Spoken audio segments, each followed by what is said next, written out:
Welcome to all-night society.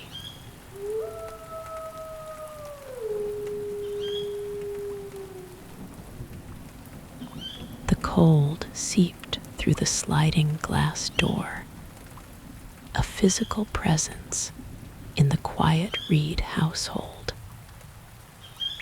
Sarah, 18, and scrolling her phone for the third hour, glanced at Milo. The 7-year-old was absorbed in a bright racing game, controller clicking rapidly. Why is that man standing outside? Milo's voice, casual and curious, cut through the noise. Sarah's blood went cold. Slowly, she turned toward the backyard. Beyond the reflection of the living room lights was only deep, featureless black. What man, Milo? There's no one there. He was by the big tree. He's gone now. Imagination, she told herself. But she walked to the door anyway. Her breath fogged the glass as she looked out. Nothing. She checked the lock, secure. She had just sat back down when the backyard motion light snapped on. Sarah flinched. The patio glowed white against the snow. A line of faint footprints led from the trees to the house. They stopped just short of the sliding door. Her phone buzzed. A text from Mrs. Reed. Hey, I forgot to mention, if the basement door opens, it's probably just the draft. Old house, sorry. Sarah stared at the message. A soft, metallic asterisk creak drifted down the hallway. She turned slowly. The basement door stood open a few inches. A narrow slice of darkness waited beyond it. The house was completely still. A small hand slipped into hers. Milo stood beside her now, pale and silent. He told me not to tell you, Milo whispered. He said not to tell you he was already inside. Sarah didn't think. She grabbed Milo and ran, locking them inside the bathroom and calling 911 with shaking fingers. The police arrived quickly. They found the basement window forced open behind the bushes. Muddy footprints crossed the concrete floor to the bottom of the stairs. But no one was there. An officer approached Sarah outside, her voice quiet. We didn't find anyone, but the basement was completely dark. Sarah swallowed. The light didn't work. It works, the officer said. The bulb was just loosened. Not broken, not smashed, carefully unscrewed, as if someone had stood beneath it in the dark, listening to their footsteps overhead, waiting for the house to settle, waiting for the moment the babysitter stopped checking the locks, waiting to climb the stairs.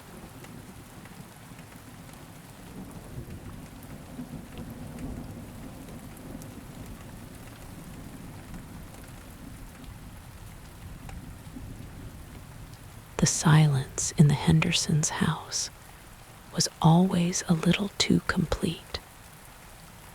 It was my third time babysitting for them, and while the pay was great, the atmosphere was heavy. The parents, a quiet, pale couple, always left with a hurried, "The emergency numbers are on the fridge. Don't go into the basement." A standard warning, I'd thought. Every old house has a creepy basement. Their son, Oliver, was 7 and unnervingly still. He'd sit in the living room, drawing with meticulous focus, never turning on the TV or asking for a snack. Tonight, his picture was of a tall, thin figure standing behind a chair. My chair. "Who's that, Ollie?" I asked, trying to sound light. "The other babysitter," he said, not looking up. She didn't follow the rules. A chill trickled down my spine. What rules? The ones Mommy and Daddy said. Don't answer the door after dark. Don't pick up the phone if it rings once and stops. Don't go into the basement. He finally met my eyes, his own wide and solemn. She went into the basement.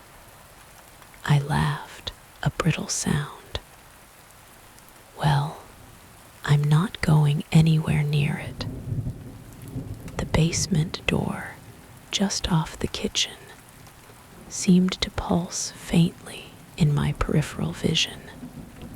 The evening crawled on. Oliver went to bed at 8:30 on the dot, without protest. The silence descended again, thicker now. I tried to read, but the words blurred. That's when I heard it. A single, resonant asterisk thump from below, directly below the kitchen. My breath hitched. Old house, settling pipes. Then came the sound of dragging. Something heavy being pulled across concrete.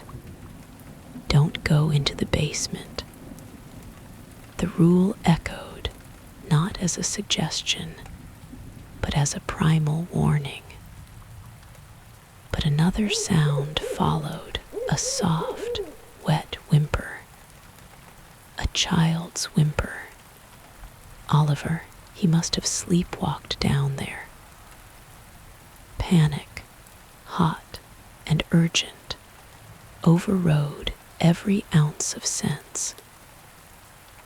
I grabbed a heavy flashlight from the counter and marched to the basement door, my hand trembling on the cold knob. The stairs were steep, wooden, groaning under my weight. The air that wafted up was damp and smelled of earth and copper. I pointed the beam into the darkness. Oliver, my voice was a ghost of itself. The basement was a sprawling, unfinished space, crowded with shrouded furniture and boxes. My light swept over a washer, a workbench, a coal chute sealed with bricks. In the far corner, the beam caught a small pair of pajama-clad legs sticking out from behind the furnace. Ollie, I rushed forward, my fear for him eclipsing my own terror.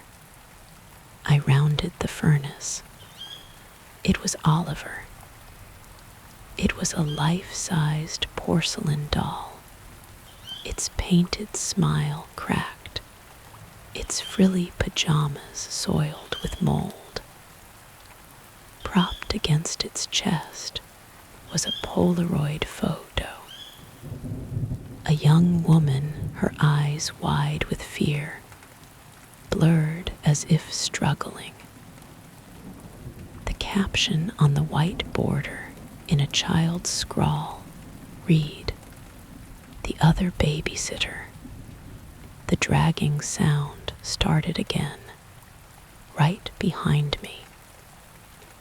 I spun, the flashlight beam slicing through the dust.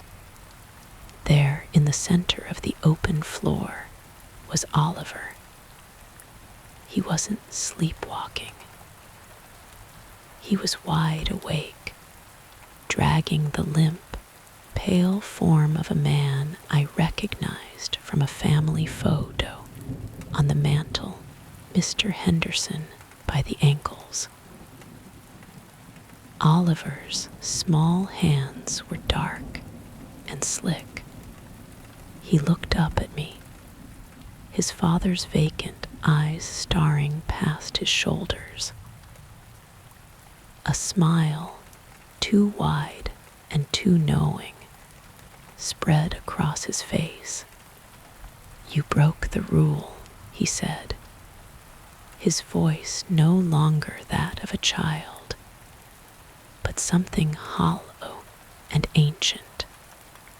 The flashlight clattered from my hand, plunging me into a darkness that was not empty.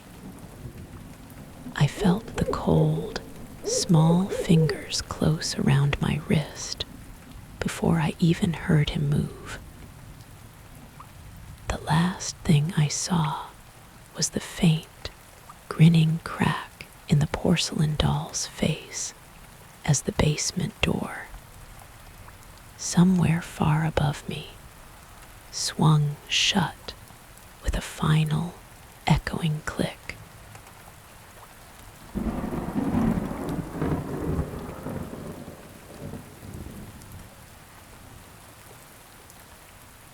The house was too quiet.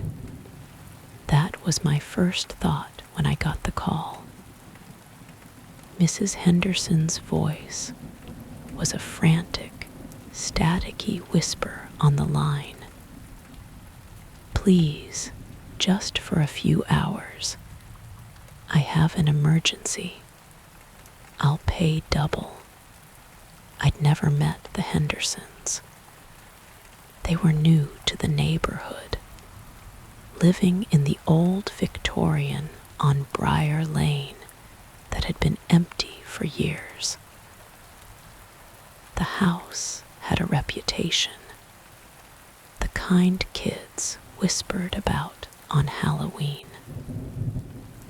But money was money, and I was saving for college. The door opened before I could knock. Mrs. Henderson was a pale wisp of a woman, her eyes darting behind me as if checking the street. She thrust a wad of cash into my hand. "He's in the nursery. Top of the stairs, last door on the right. Don't go in the basement. Don't answer the phone. He's quiet. He likes it quiet." And then she was gone, her car peeling away into the damp evening. The silence inside was a physical thing, thick and heavy. I climbed the grand, creaking staircase, my footsteps echoing in the hollow space. The nursery door was slightly ajar. I pushed it open. The room was pristine. A single lamp cast a soft, yellow glow over a crib against the far wall. A mobile of blackbirds hung motionless above it, and in the crib, swaddled tightly in a white blanket, was the baby. He was awake, his eyes wide and dark, staring at the ceiling. He didn't make a sound. "Hey there," I whispered, my voice too loud in the stillness. The baby's head turned slowly, mechanically, toward me. His gaze was unnervingly direct, too old for an infant. A chill skittered down my spine. I told myself it was just the weird house, the nervous mother. I sat in the rocking chair, the old wood groaning. The baby watched me. Minutes ticked by, marked only by the slow, heavy asterisk tick, talk asterisk, of a grandfather clock somewhere downstairs. I tried humming a lullaby, but the tune died in my throat. It felt wrong to break the silence he seemed to prefer. That's when I heard the scratching. It was a soft, dry sound, like fingernails on old plaster. It came from inside the wall behind the crib. The baby's eyes slid from me to the wall, a faint, knowing smile touching his lips. My blood ran cold. "It's just the house settling," I muttered to myself, but the words sounded hollow. The scratching grew more insistent. Scritch, scritch, scratch. Then a faint, wet gurgle, like something drowning in mud. It was coming from the heating vent near the floor. I stood up, my legs shaky. The baby's smile widened, revealing gums that were too dark, too purple. The phone in the hallway rang, a shrill, jarring sound that shattered the oppressive quiet. Mrs. Henderson's warning flashed in my mind. Don't answer the phone. It rang again, insistent. On the third ring, driven by a panic I couldn't name, I lunged for the door.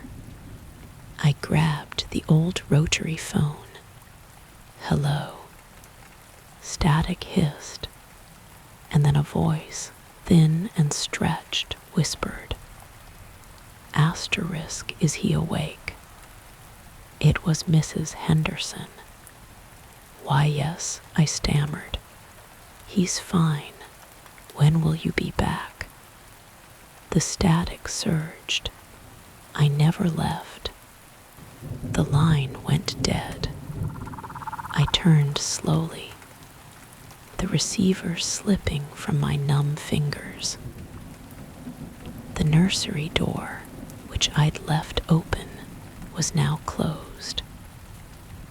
From the other side, I heard the soft, rhythmic creak of the rocking chair, and a new sound layered under it, a low, wet, clicking noise, like an insect, or many insects, chittering in the dark. The baby wasn't in his crib anymore. The rocking chair stopped. In the perfect silence that followed, a small, cold hand slipped into mine from behind. I looked down. The baby baby stood beside me, his head tilted back, those ancient eyes fixed on mine. He squeezed my fingers, his grip impossibly strong. He pointed a tiny, pale finger down the long, dark hallway, toward the top of the stairs.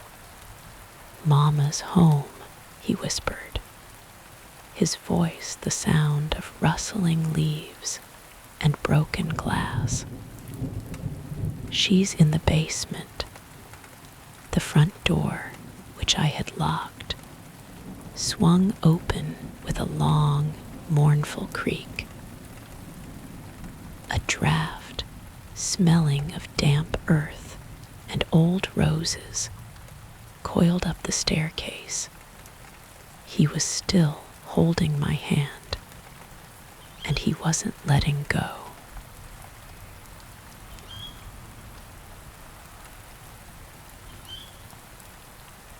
The Fisher house on Rosenweg in Heidelberg, Germany, was warm, a stark contrast to the frozen, silent world outside its windows. Lena Fisher, 18, and feeling far younger, tried to project an air of calm competence she didn't feel. Across the living room, 7-year-old Jonas was engrossed in a handheld game, its cheerful electronic chirps the only sound. Lena scrolled on her phone, her eyes drifting every few seconds to the dark street, where snow drifted like silent ghosts against the lampposts. Why is that man standing by the hedge? Jonas's voice, small and serious, cut through the quiet. Lena's head snapped up. She followed his pointing finger to the large bay window. Beyond the frost fern patterns on the glass, the garden was a monochrome study in white and shadow. The hedge was a dark, lumpy ridge under its snowy blanket. Nothing moved. "There's no one there, Jonas." "Probably just a neighbor walking their dog," she said, forcing a lightness into her tone. But a cold trickle, separate from the winter outside, traced its way down her spine. The street had been empty for an hour. She was about to suggest hot chocolate when the motion sensor light on the back patio blazed to life. Lena froze. She checked. She'd specifically turned the switch to off after the parents left, not wanting its sudden glare to startle them.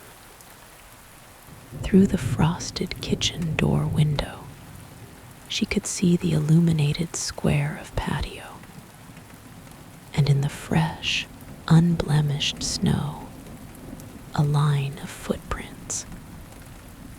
They marched in a straight, deliberate path from the side of the house right up to the patio door, and there they stopped, as if the maker had simply vanished. Before she could process it, a low, grating creak echoed from the hallway. The basement door. It was swinging inward into the pitch-black maw of the lower floor. A draft, icy and smelling of damp earth and concrete, slithered into the warm living room. Jonas didn't scream. He turned his wide, terrified eyes to Lena and whispered, his voice trembling. "He told me not to tell you. He's already inside." The words were a physical blow. Heart hammering against her ribs, Lena acted on pure instinct. She scooped Jonas up, his game clattering to the floor, and ran. Not for the front door. What if he was between them and it? But for the main floor bathroom. She slammed the door, locked it, and frantically shoved bath towels into the gap at the bottom with one hand, her other arm wrapped tightly around a silent, shaking Jonas. Huddled on the cold tile floor, she dialed the police with trembling fingers. Her voice, a hissed, urgent stream of German into the phone. The wait was an eternity of listening. The house, once cozy, was now a cavern of hidden spaces. Then, blessed sound, sirens wailing through the suburban silence, growing louder until red and blue lights painted swirling patterns on the bathroom walls. The officers were thorough and grim. They found the point of entry, a small, high basement window around the side, its latch bent, the frame splintered. Inside the basement, they discovered the removed light bulb carefully placed on the bottom step. The space was otherwise undisturbed. No theft, no vandalism. But the evidence was in the fine layer of dust on the workbench, slightly disturbed, and in the single, clear footprint in the dirt floor near the stairs.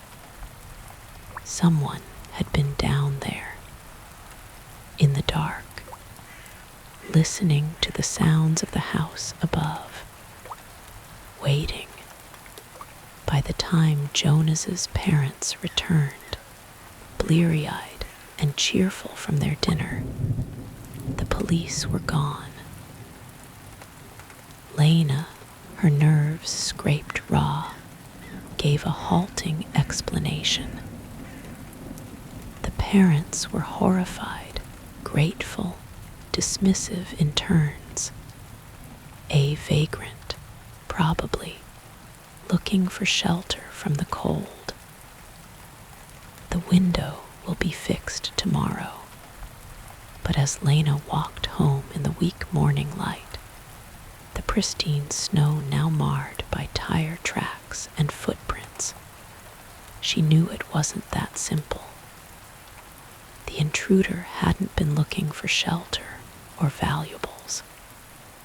He had been looking in. The house on the quiet street was no longer a sanctuary. It was a place that had been seen, known, and violated. And somewhere, the memory of those patient, silent footsteps in the snow remained. A chilling imprint that no morning sun could ever melt away.